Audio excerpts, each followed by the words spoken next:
Ako náhle sme sa dozvedeli, že reprezentanti do 21 rokov prídu do Popradu, oslovil som trénera Jara Kentoša, s ktorým sa dlhšie poznám.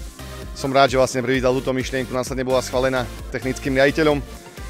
Cieľom je spájať ľudí, motivovať chlapcov k športu a sme radi, že jednoducho, okrem toho, že vyšlo počasie, je tu aj perfektná účasť, nielen do obedňajšieho programu, ale aj teraz po obede.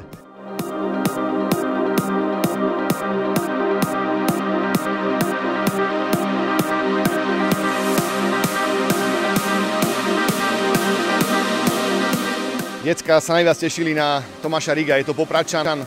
Jeho otec vlastne je trénerom VFK Poprad, môj dobrý kamarát Boris.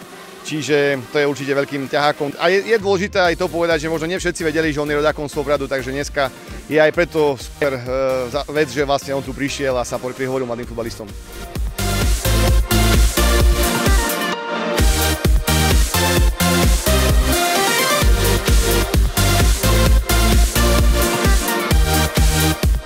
V Poprade som po dlhšej dobe a som rád, že som tu nás zavítal do Popradu a som rád, že tu prišlo celkom dosť detí a mohli sme im predať naše skúsenosti a naše začiatky s futbalom.